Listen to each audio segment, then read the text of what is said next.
მივესალმებით ტელემაყურებელს და ტრადიციისამებრ მივესალმები სინდის პატიმრებს ყველას. მადლობა მოწვევისთვის და არ ვიცი ახლა შეიძლება გაიკვირდეთ, მაგრამ კიდევ უფრო დიდი მადლობა იმ თემაზე მოწვევისთვის, რაც ჩვენ დღეს გვაქვს ერთმანეთთან სასაუბროთ. თქვენ წაღან ახსენეთ, თქვენ უფრო ვრცელი პერიოდი გახსოვთ და არ ვიქნები ახლა მორიდებული და მე მახსოვს 1988 წლიდან ყველაფერი აბსოლუტურად საარჩევნოც და არასაარჩევნოც, ამიტომ არის ეს მახსოვრობა, ზოგი კარგია, ზოგი ცუდია და კარგიც და ცუდიც მაშინ არის ერთად კარგი, როცა შეგიძლია რეალ ცხოვრებაში გამოიყენო. რაც შეეხება დღევანდელ მოცემულობას, დიახ, 3 დღის წინ შეიკრიბა ლელოს პოლიცსაბჭო, ჰქონდა საკმაოდ ისეთი სიღრმისეული და არც თუ მოკლე, საშუალოდ ხანგრძლივი, ასე ვთქვათ, საუბარი იმ თემასთან დაკავშირებით, რომელიც ბოლო 1 კვირა 10 დღეა გააქტუალურდა ქართულ პოლიტიკურ სპექტრში ოპოზიციის ეგრეთ წოდებულ გაერთიანებასთან დაკავშირებით და მე რამდენი სერია უკვე ამ თემის ხელოვნურად შეთხსვის მართალი გითხრათ სათვალავი ამერია დღეს 2026 წელს მიუხედავად ოპოზიციის ხანგრძლივი მოთხოვნისა ახალ არჩევნებთან დაკავშირებით ჯერჯერობით ჰორიზონტზე ის არ ჩანს, ჯერჯერობით ამას მოპოვება ჭირდება, ბრძოლა ჭირდება და ასე დროს პოლიტიკურ დღის წესრიგში ერთ-ერთ მნიშვნელოვან საკითხად ჩნდება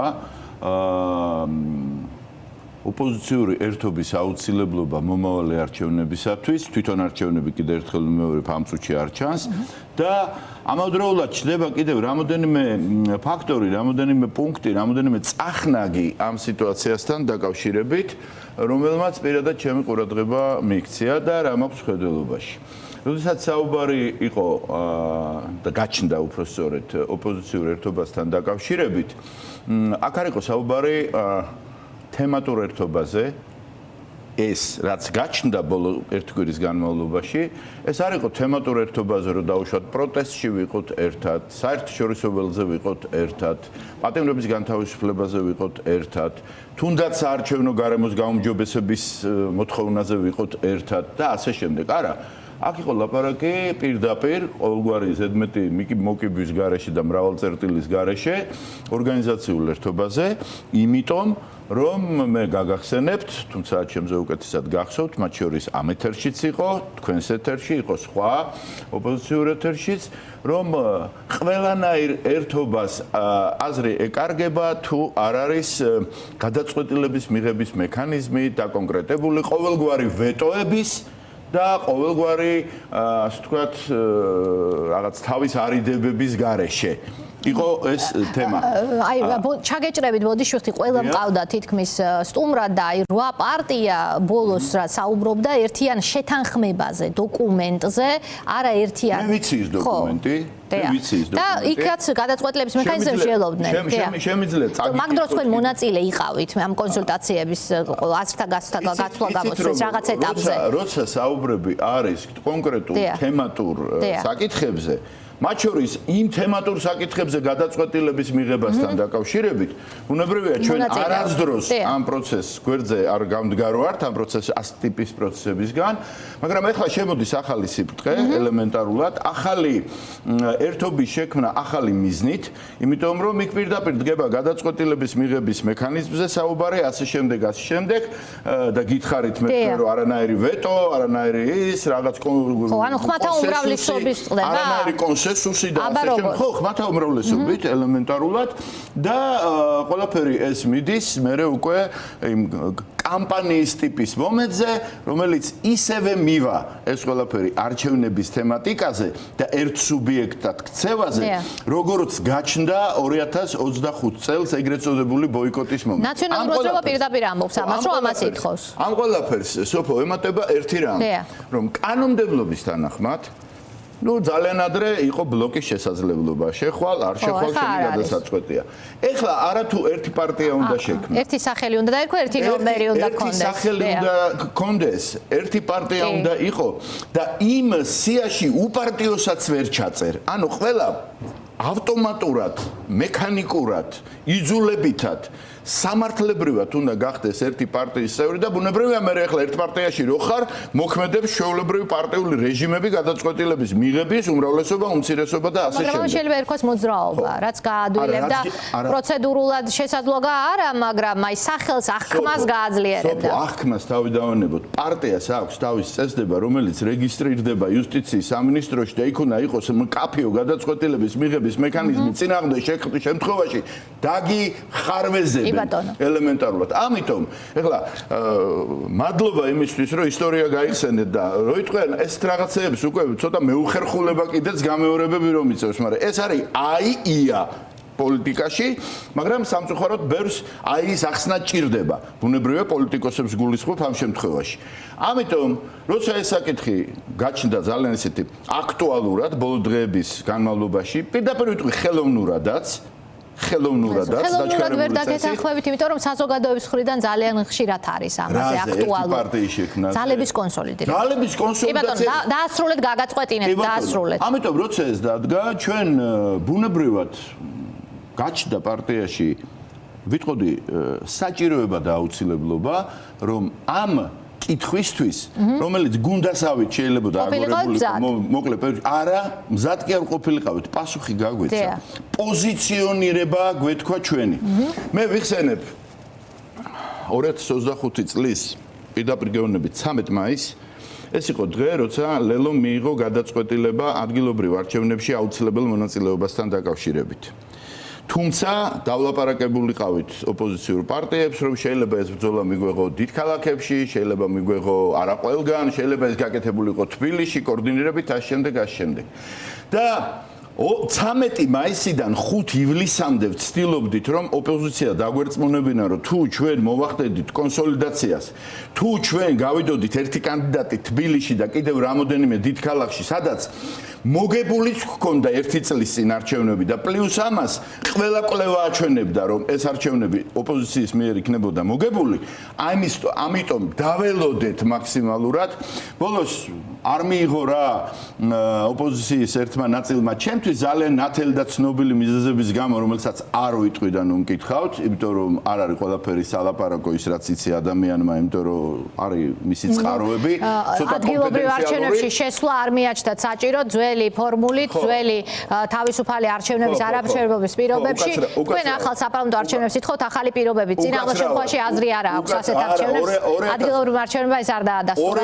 2024 წელს 2000 არა, ადგილობრივ არჩევნებმა დაადასტურა სოფო სხვარამე. რომ ერთიანი გადაწყვეტილების არარსებობაც აზიანებს. 2024 წელს 4-მა კოალიციამ ცალ-ცალკე აღებულმა რომ არა საზღვარგარეთის პასპორტები და 200.000 ხმის გაჩალიჩება უკაცრავად ჟარგონზე, ოპოზიციას ეს არჩევნები ჰქონდა მოგებული. აქცენტი გაკეთდა არასწორად, ელემენტარულად, მაგრამ განსაკუთრებულად ძლიერად ჰქონდა მოგებული ცალკე აღებული თბილისი, ქუთაისი, ბათუმი, რუსთავი და ასე შემდეგ. ეხლა ჩვენ ბრუნდებით თემაში, სადაც ვერ მოხერხდა შეთანხმება და მოდით დავანებოთ იმას. შევეშვათ. ახალი განვიხილოთ. მაგრამ რატო გავიხსენე ეს ყველაფერი?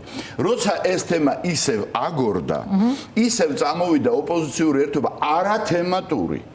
არა რაღაც პროტესტთან დაკავშირებული, არა საერთაშორისო ფაქტორთან დაუწყება, არა ივანიშვილის ცვლილებასთან დაკავშირებული. მოდით ასე დავარქვათ. დაკავშირებით ოღონდ ერთ ორგანიზმად ჩამოყალიბებით და გადაწყვეტილების წესით მიღებით უმრავლესობა წყვეტს და უმცირესობა, ბუნებრივად გაჩნდა კითხვა პირადად ჩემში, როცა ეს მოვისმინე, რომელიც შემდეგ კოლეგებს ვკითხე ელემენტარულად და უკაცრავად და ვისთან უნდა გავაკეთოთ ეს ყველაფერი, ვისთან, ხო? ოპოზიციურ პარტიებს გულისხმობთ რა. და ნუ წამოვიდა ბუნებრივად მოდის აი 7 თუ 8 პარტია რომელიც არის. უკაცრავად, მაგრამ 2013-14 წლიდან 14-ან 14-ის ბოლო 15-ის დასაწყისში ერთი პარტია დანაწევრდა 7 ნაწილად. დღეს ეს 7 გვეუბნება ჩვენ ვართ 7.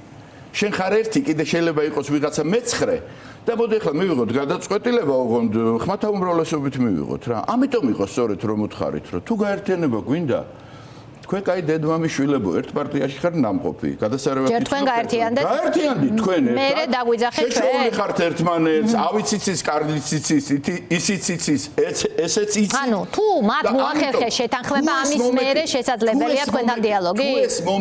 თუ ეს მომენტი დაიზრა და დაიზრა პოზიტიური მიმართულებით, მერე შედარებით უფრო მაგალითად უცხო სხეული ვინც არის ამ სიტუაციაში რომ ერთ ორგანიზმში მოვექცეთ, შემდეგ დაველაპარაკოთ ამ თემებზე. და ეხლა ხელოვნური არ მიყვარს არაფერი. მით უმეტეს ხელოვნური არ მიყვარს ესე რა ქვია, მე შენთან ერთად ყოფნა მინდა ასე შემდეგ და ასე შემდეგ. ამ ეთერში ხდებოდა სოფო, სხვაგან მომხდარიყო არ გავიხსენებდი.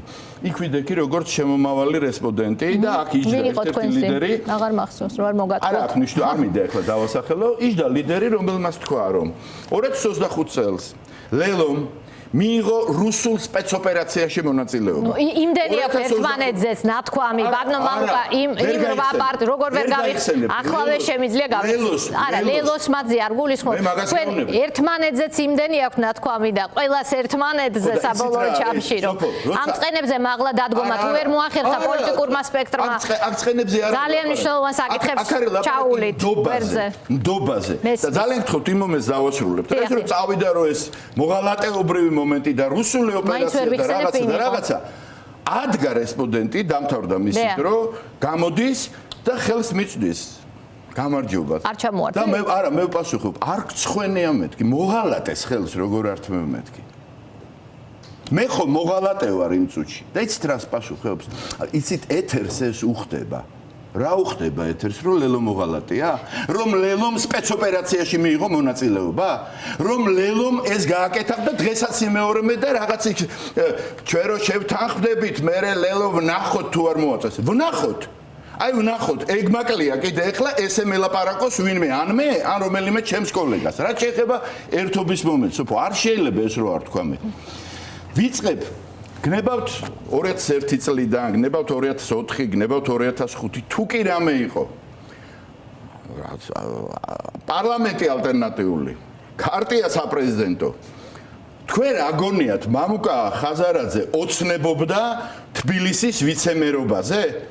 ან მელიას მოადგილეობაზე? 2021 წელს როცა პირველი ტური ჩატარდა თვითონ შეთავაზა მოვდივარ ვიცემერად ოღონდ კი ეს გავაკეთოთო.